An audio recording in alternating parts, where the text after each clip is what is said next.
First part of 7th question, using a graph paper plot points A 64 and B 04।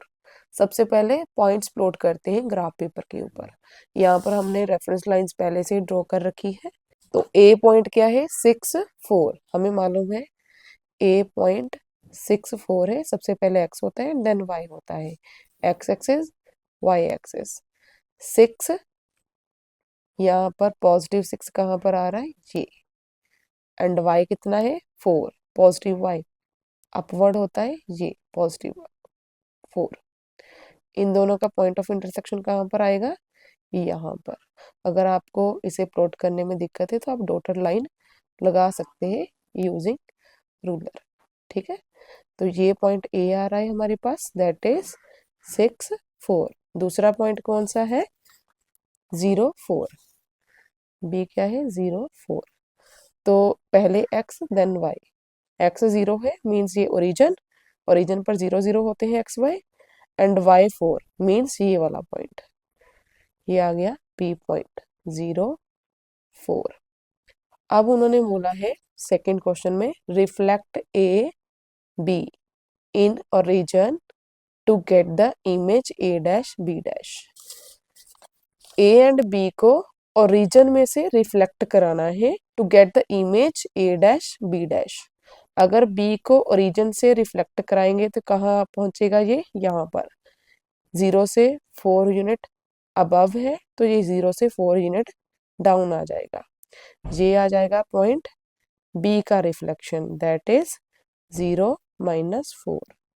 अगर ए को reflect कराएंगे through the origin तो ये यहाँ से इतना ही इस क्वाड्रेंट में आ जाएगा। मीन्स अगर x6 पॉजिटिव है तो x6 नेगेटिव हो जाएगा, ये आएगा। एंड दूसरा अगर y4 अपवर्ड है तो y4 डाउनवर्ड आ जाएगा, 4 यूनिट्स नीचे आ जाएगा, दैट इज -4। तो ये पॉइंट बनेगा a dash, that is reflection of a, जो कि कितना होगा -4 -6 -4। तो ये इमेज बन गई a डैश b डैश।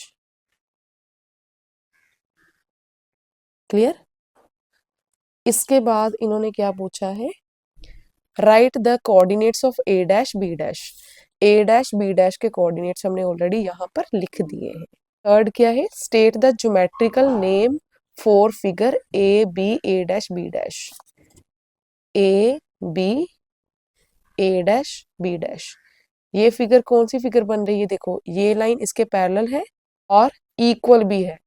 अगर किसी कोऑर्डिनेट में one pair of equal and parallel side हो तो वो क्या फॉर्म करता है, पैरेललोग्राम। तो यहाँ पर हम इसको ज्वाइन करेंगे।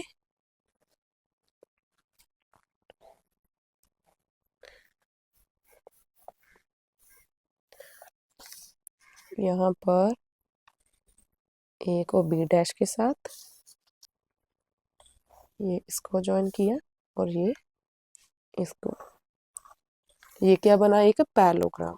बिकॉज ये देखो ये भी कितना है 6 यूनिट्स, ये भी कितना है 6 यूनिट्स, राइट 0 से 6 तक, एंड पैरेलल भी है क्योंकि ये एक्स एक्सिस के पैरेलल है और ये भी इसके पैरेलल है, तो ये एक पैरेललोग्राम बन गया।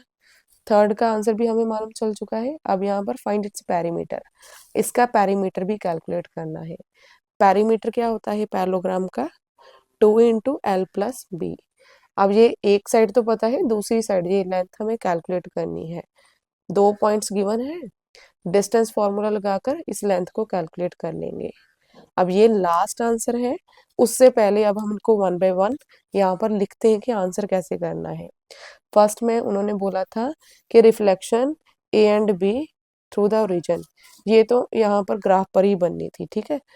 ए को तो नहीं लिखेंगे, बी को लिखेंगे। बी पर उन्होंने बोला था राइट कोऑर्डिनेट्स, यहाँ पर लिखेंगे ए डैश का कोऑर्डिनेट कितना है -6 -4, एंड बी डैश का कोऑर्डिनेट क्या है 0 -4।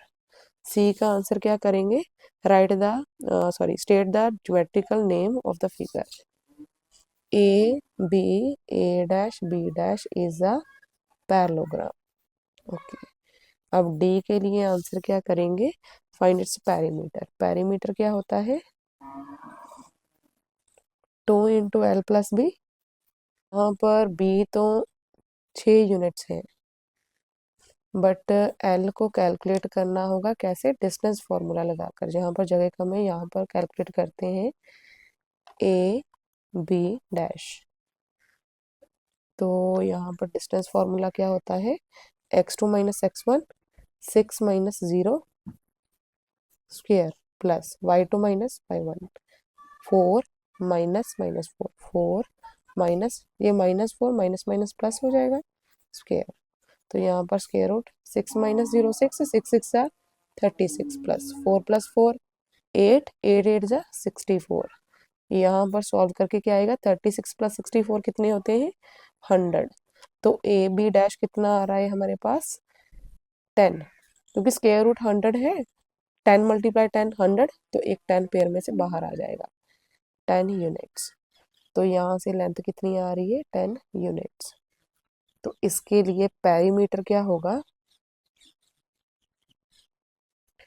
2 into length that is 10 plus breadth that is 6, 2 into 10 plus 6 16, 16 2 जा 32 यूनिट्स।